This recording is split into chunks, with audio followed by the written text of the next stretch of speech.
Deftig, schwer verdauliches von Jesus. Wir beginnen gleich mit dem ersten Vers in dieser Serie aus Matthäus 10, Vers 34. Dort sagt Jesus: Meint nicht, ich sei gekommen, Frieden auf die Erde zu bringen. Ich bin nicht gekommen, Frieden zu bringen, sondern das Schwert. In einer Zeit, in der Konflikte auf der ganzen Welt am Brodeln sind,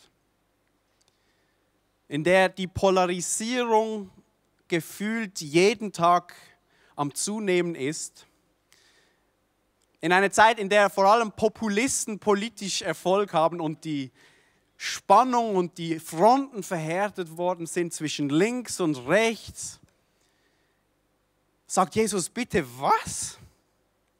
Wir sollen nicht davon ausgehen, sagt Jesus, dass ich gekommen bin, Frieden zu bringen. Bitte versteht mich nicht falsch, sagt Jesus. Ich bin nicht gekommen, um Frieden zu bringen, sondern das Schwert. Ist das nicht völlig unangebracht, Jesus? Was meinst du mit dieser Aussage? Wie soll ich das bitte verstehen? Vor circa 11 Jahren war ich mit meiner Frau in Thailand. Wir wurden eingeladen von meinem Onkel, der war dort Missionar für viele Jahre und hat uns dann eingeladen, seine Arbeit zu besuchen. Wir waren nicht irgendwo auf einer schönen Insel, an einem schönen Strand, sondern wir waren im Norden von Thailand, in den Bergen und haben dort ein Volk besucht, das heißt die Karen. Das ist ein Bergvolk, arm im Regenwald in den Bergen. Und das war eine sehr interessante Zeit. Und was auch sehr interessant war, war das Essen. Du musst verstehen, wir waren jeden Tag bei Leuten zum Essen eingeladen. Wir hatten ungefähr 3 bis 5 Hausbesuche jeden Tag. Und jedes Mal, wenn du dort drin warst, wurdest du für eine Mahlzeit eingeladen und du musstest essen. Das heißt, neben Frühstück, Mittagessen, Abendessen hatten wir mindestens noch 3 Mahlzeiten. Und jedes Mal war das eine Überraschung. Die einzige Konstante war der Reis.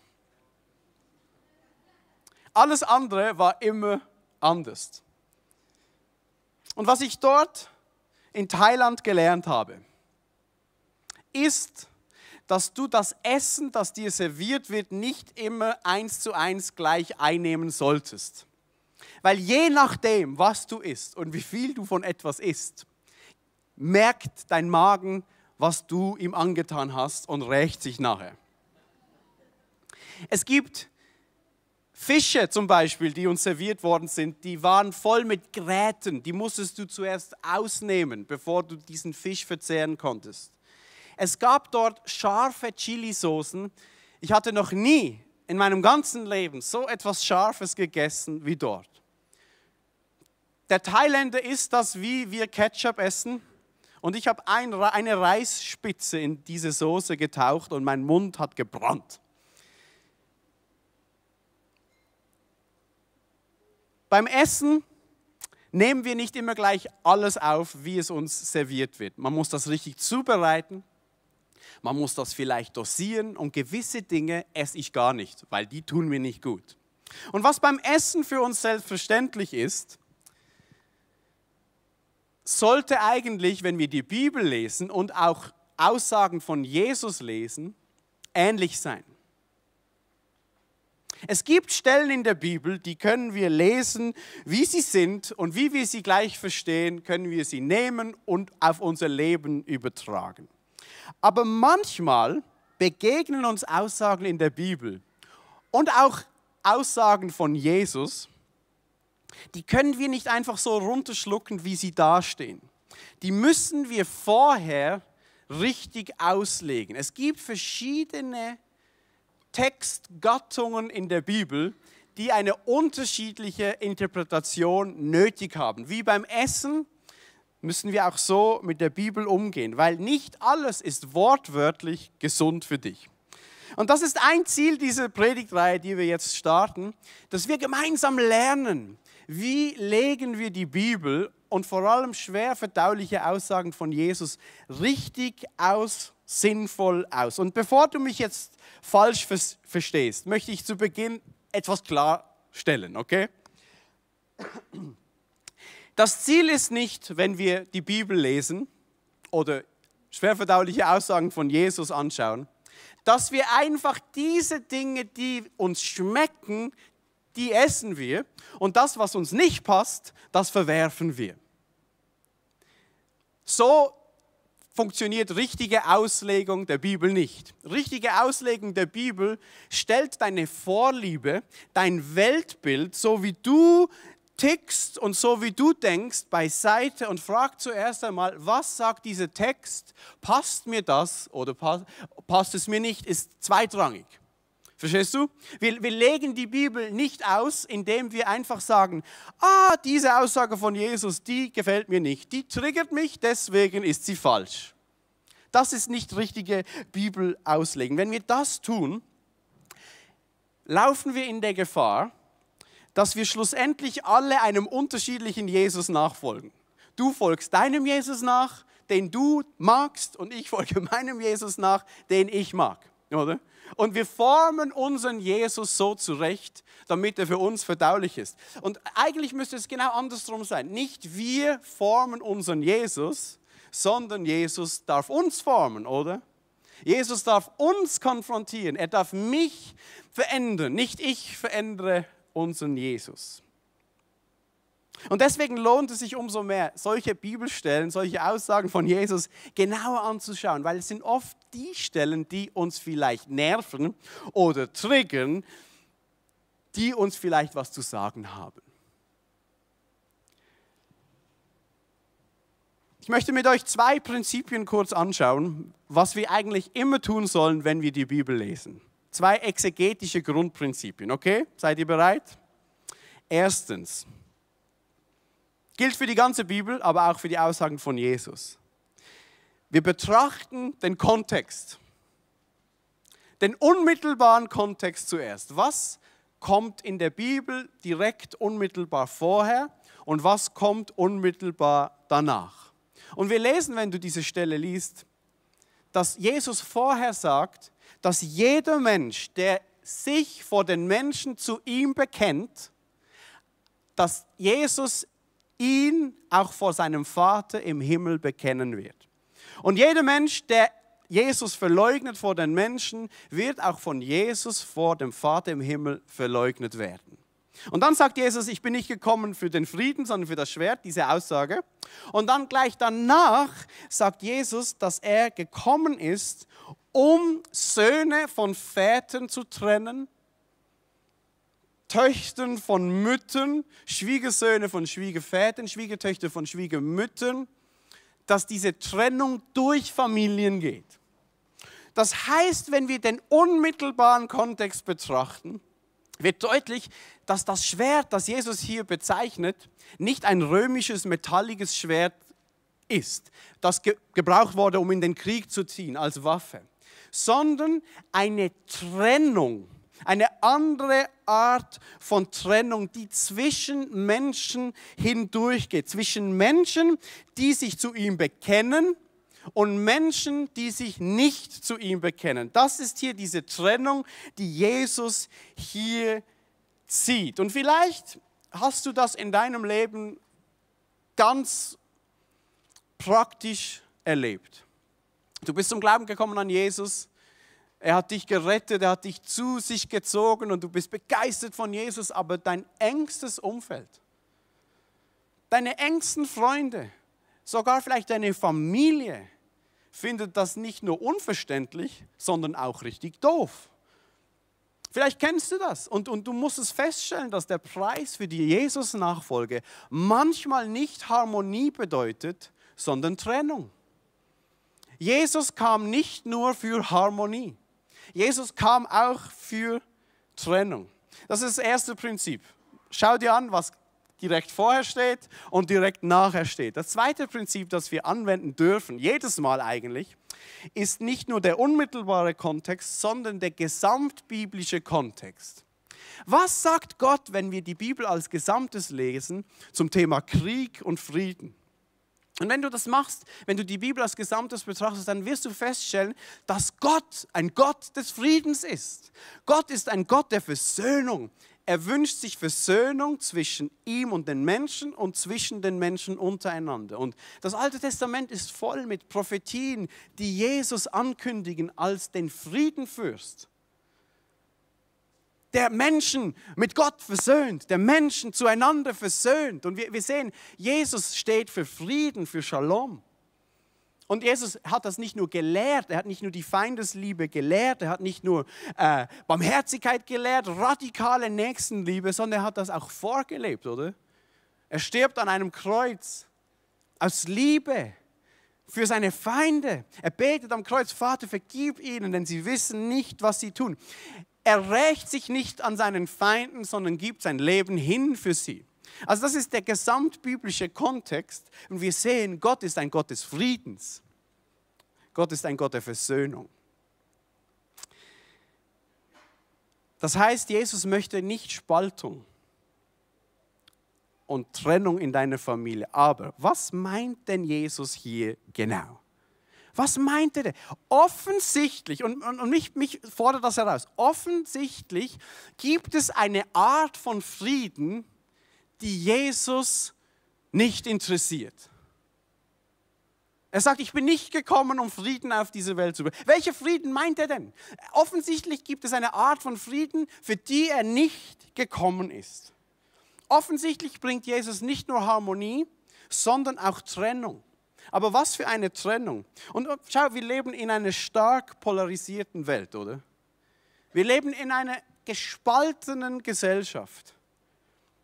Es sind die extremen Parteien, die Aufschwung haben, links wie rechts. Und seit Corona habe ich das Gefühl, dass diese Fronten immer mehr verhärtet worden sind. Ich weiß nicht, geht es dir auch so? Und der Diskurs miteinander, das Gespräch zueinander hat abgenommen. Wir reden nicht mehr miteinander, sondern übereinander. Und die einen bezeichnen die anderen als Nazis und als Faschisten und die anderen bezeichnen die anderen als Marxisten. Und wir schubladisieren und es gibt so viele Themen, heiße politische Themen, wir reden nicht mehr miteinander. Ich kann ein paar Themen nennen. LGBTQ, Israel, Abtreibung, all diese heißen Kulturkampfthemen, oder? Anstatt dass wir einen gepflogenen Diskurs pflegen, reden wir nicht mehr miteinander, sondern übereinander. Wir empören uns gegenseitig übereinander und wir diffamieren und schubladisieren die andere Seite. Ist das, was Jesus meint mit Trennung? Ist das, was er hier gemeint hat mit Schwert? Ich denke nicht. Ich denke nicht. Jesus sagt, ich bringe Trennung. Aber diese Trennung ist nicht zwischen links und rechts, sondern zwischen oben und unten. Jesus bringt Trennung, aber nicht zwischen links und rechts, sondern zwischen oben und unten. Das, was wirklich zählt, ist, ob jemand zu Jesus gehört oder nicht. Das, was schlussendlich wirklich zählt, ist, ob jemand Jesus nachfolgt, sich zu ihm bekennt und mit ihm unterwegs ist. Links und rechts gibt es ganz viele wichtige Dinge, versteh mich nicht falsch. Es ist wichtig, dass wir dort auch Worte finden und uns einbringen als Christen. Aber die schlussendlich wichtigste Sache ist oben oder unten. Wenn wir uns zu Jesus bekennen und ihm nachfolgen, dann hat das natürlich Einfluss auf politische und ethische Themen, wie wir uns hier positionieren. Natürlich, aber das sollte nie das sein, was uns trennt, weil es auch nie das war, was uns vereint hat. Politische und ethische Themen sind wichtig, aber es kann sein, dass sogar Nachfolger von Jesus, aufrichtige Nachfolger von Jesus, aus guten Gründen zu unterschiedlichen Positionen finden. Und es ist wichtig, dass wir die Hauptsache lassen. Das, was uns vereint oder trennen sollte, ist alleine Jesus Christus. Das ist die Trennung. Und ich sage es mal so, Jesus ist nicht an einem Frieden interessiert, der dann entstehen würde, wenn sich die eine politische Partei durchsetzen würde. Wenn alle die gleiche Meinung hätten, politisch, ethisch. Jesus hat kein Interesse an diesem Frieden. Für das ist er nicht gekommen.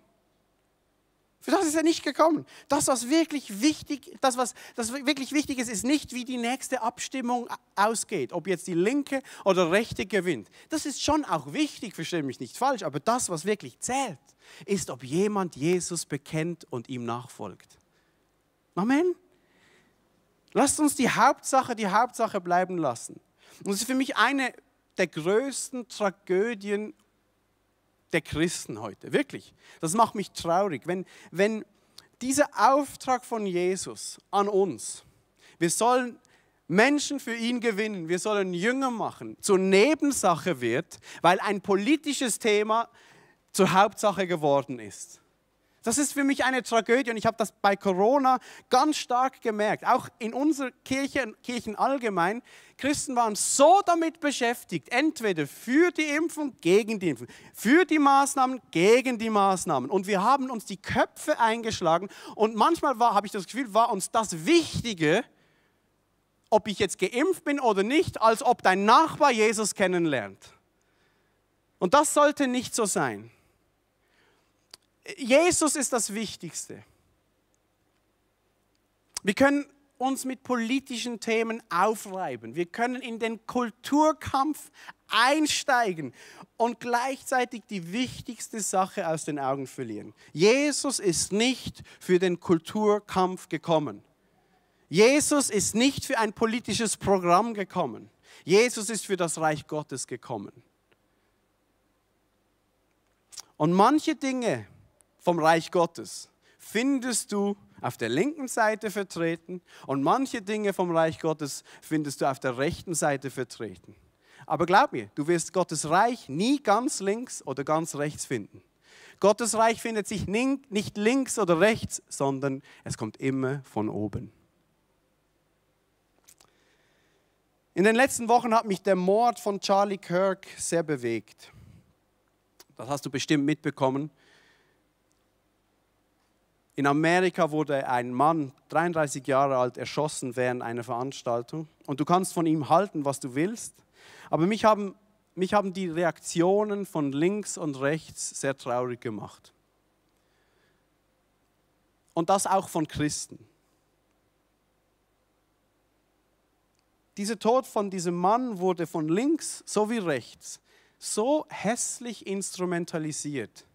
Und es wurde versucht, das für seine Zwecke, für seine Seite zu instrumentalisieren. Und in dieser Zeit wurden so viele falsche Götzen sichtbar. Das war offensichtlich linke wie rechte Götzen, die alle versucht haben, dich auf ihre Seite zu ziehen. Und die Linken haben gesagt, siehst du, das ist diese gewalttätige rechte Rhetorik, die Menschen tötet. Der bekommt eigentlich nur das, was er verdient. Und die Rechten haben gesagt, das war ein linksextremer Attentäter. Hier sehen wir wieder, wenn ihnen die Argumente ausgehen, dann greifen sie zur Gewalt. Und wir haben beschuldigt, es wurde diffamiert, es wurde schubladisiert. Und ich dachte, Moment mal, hier ist gerade ein Familienvater erschossen worden mit 2 kleinen Kindern, die an dieser Veranstaltung waren. Seine Frau war da und ich war so traurig für diese Familie. Und wir instrumentalisieren das für unsere Seite. Und das Krasse war, alle mussten was posten. Ist dir das aufgefallen? Warst du auf Social Media in dieser Zeit? Aber wirklich jeder hat gedacht, ich muss jetzt auch noch meine Meinung kundtun. Ich muss jetzt auch noch Farbe bekennen. Ich muss jetzt auch mich positionieren. Und ich staune manchmal, wie schnell wir sind in der Meinungsbildung. Ich staune. Ich staune, wie schnell wir manchmal sagen, wie es ist. Man könnte ja vielleicht auch 2, 3 Wochen warten und mal überlegen und reflektieren und beobachten. Aber nein, wir leben in einer Instant-Gesellschaft. Jetzt musst du sagen, jetzt musst du was posten, jetzt musst du Stellung beziehen, weil nachher ist es nicht mehr interessant. Ich glaube, das ist eine Fehlentwicklung. Wir dürfen auch mal innehalten und Pause machen und denken. Amen. Amen. Und es wurden so viele Götzen sichtbar in dieser Zeit, links wie rechts. In dieser Zeit habe ich eine Geschichte gelesen aus dem Alten Testament, zufällig, die sehr zu mir gesprochen hat. Ich möchte euch gerne mitnehmen in diese Geschichte. Es ist die Story von Josia, einem König von Israel. Der wurde mit 8 Jahren, weil sein Vater gestorben ist, zum König über Israel ernannt. 2. Chronik 34, 1-3. 8 Jahre alt war Josia, als er König wurde. Und 31 Jahre lang war er König in Jerusalem. Und er tat, was recht war in den Augen des Herrn. Er ging auf den Wegen Davids, seines Vorfahren, und er wich nicht ab, weder nach rechts noch nach links. 31 Jahre war er König, mit 8 Jahren wurde er König. Sein Blick ging nicht nach links, nicht nach rechts, sondern nach oben. Was will Gott? Was sagt Gott?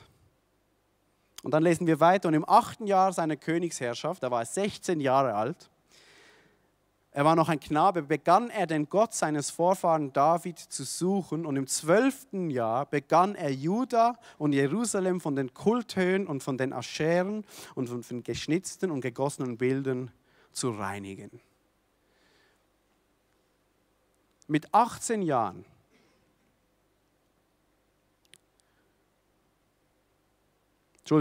mit 22, kann ich rechnen, egal. Er war ungefähr ein junger Mann. Fing er an, Israel von den Götzen zu reinigen. Sein Blick war nicht links oder rechts, sondern er war nach oben gerichtet. Und er riss die Altäre nieder, er riss die Götzen nieder, er machte es wieder sauber. Und ich weiß, dass hier natürlich nicht von der politischen Linken und Rechten die Rede ist, oder? Aber es gibt, glaub mir, viele Götzen links und rechts, die es niederzureißen gilt im Namen von Jesus. Diese heißen die üblichen Verdächtigen: Macht, Geld, Sex, Einfluss, Stolz, you name it. Und ich möchte einfach klarstellen heute Morgen, nicht Macht, Geld oder sonst was regiert die Welt. Jesus Christus regiert diese Welt. Jesus Christus alleine ist im Zentrum. Ihm folgen wir nach. Er ist unser König. Unser Blick ist ihm gerichtet, auf ihn, nach oben. Und wenn das bedeutet, dass wir auf Macht, Sicherheit, Geld, Ruhm vielleicht verzichten müssen, so sei es. Aber wir bleiben loyal gegenüber Jesus. Das Reich Gottes ist nicht durch Macht, Gewalt oder ein politisches Programm auf diese Erde zu holen. Wenn wir das versuchen, wenn wir mit menschlichen Mitteln versuchen, das Reich Gottes auf diese Erde zu holen, dann betreiben wir Götzendienst. Das Reich Gottes ist das Reich Gottes und nicht das Reich der Menschen. Wir können nicht durch eine Partei das Reich Gottes aufbauen. Unser Job ist es, das Reich Gottes zu verkünden, Zeichen zu setzen, für das zu beten. Wir müssen uns einbringen in diese Welt, aber dieses Reich Gottes ist nicht von dieser Welt, es ist für diese Welt.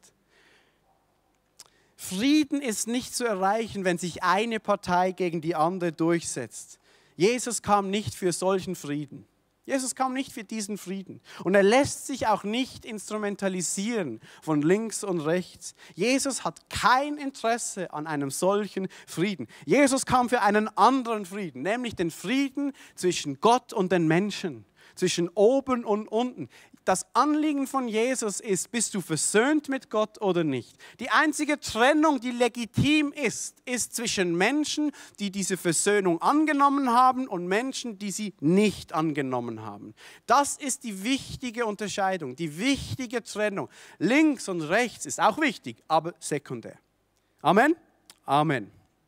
Ich möchte zum Schluss noch 3 kurze Hinweise geben, wie wir ich denke, als Nachfolger von Jesus durch diese polarisierende Zeit gut durchnavigieren können. Das sind meine Gedanken und diese Liste ist nicht vollständig.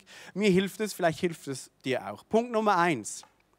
Sei schnell im Zuhören und langsam im Reden. Sei schnell im Zuhören und langsam im Reden. Deine Meinung ist nicht instantly nötig. Deine Meinung wurde nicht sehnsüchtig erwartet, instantly. Ich staune, wie schnell wir Menschen manchmal zu Schlüssen und Urteilen kommen. Aber vielleicht kann es sein, dass die Realität komplexer ist als dein Verständnis von der Realität.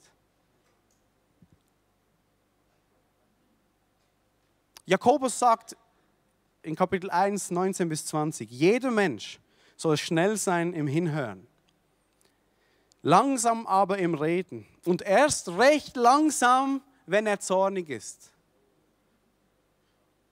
Mic drop. Predigt fertig.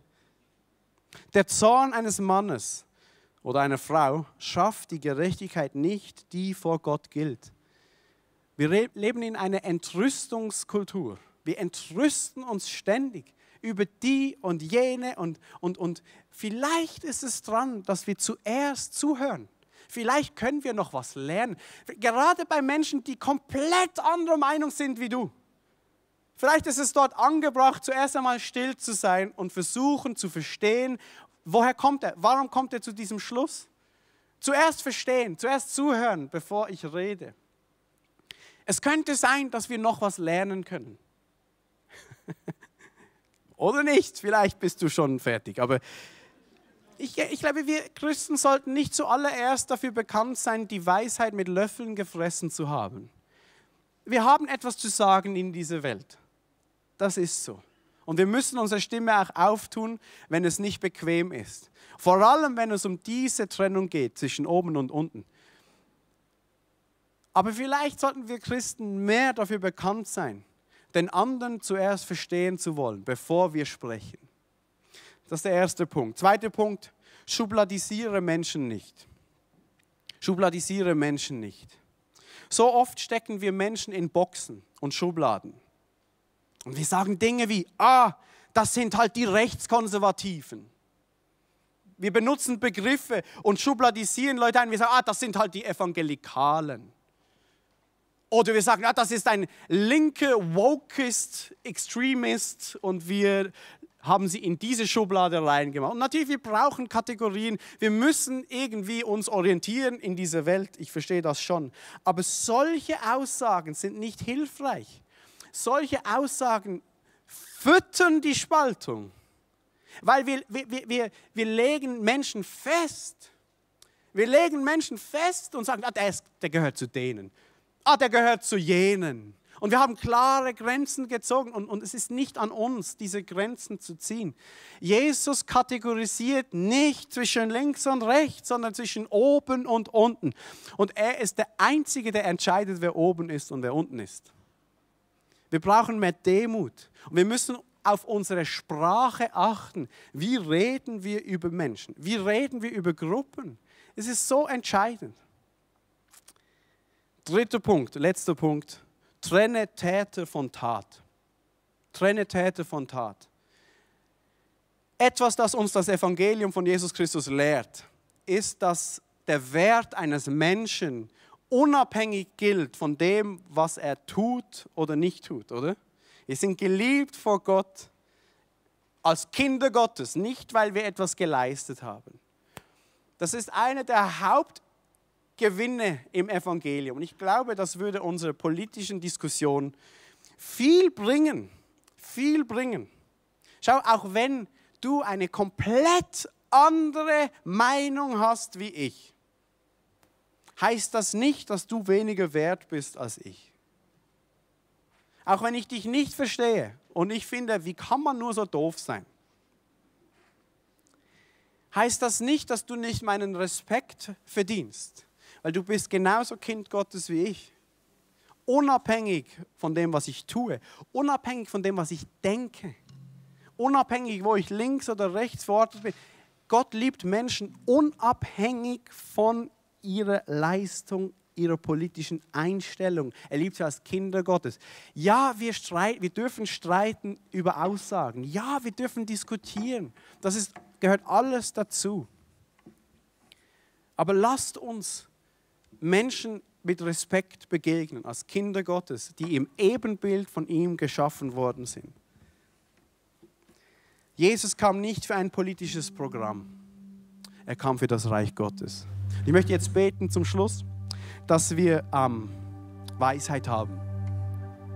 Weisheit bekommt von oben. Jakobus sagt an einer anderen Stelle, wenn es um Weisheit mangelt, sollen wir bitten und Gott gibt großzügig Weisheit. Und ich glaube, es kommt eine Zeit für die Kirchen, in der wir viel Weisheit brauchen, uns zu positionieren, zu sprechen, still zu sein, zuzuhören. Wo braucht es Empathie? Wo braucht es Wahrheit? Wir brauchen Weisheit. Und lasst uns beten für unsere Church, aber auch für die Kirchen in der Schweiz und in Europa und in Amerika und überall. Wir brauchen Weisheit von oben, dass wir diese Trennung nicht aus den Augen verlieren, die Jesus legt, und uns nicht aufreiben mit links und rechts und die Hauptaufgabe aus den Augen verlieren. Vater im Himmel, wir danken dir für diesen Morgen. Wir danken dir für die Kraft deines Wortes. Und Jesus, du sprichst von dieser Trennung, die vielleicht so gegen unsere Intuition geht und unser Naturell. Wir bitten dich, dass du uns Weisheit schenkst. Weisheit, dir nachzufolgen. Weisheit, Farbe zu bekennen. Weisheit, still zu sein, zuzuhören. Weisheit zu unterscheiden, wann ist es dran zu reden und wann müssen wir zuhören. Ich bitte dich für deine Versöhnungskraft in dieser Welt. Befähige die Kirche neu, hier ihren Dienst der Versöhnung wahrzunehmen. Hilf du uns als Kirche, Vater, Menschen in die Versöhnung mit dir zu bringen und Versöhnung zwischen links und rechts zu ermöglichen. Hilf du uns, Vater, in diese Berufung zu kommen.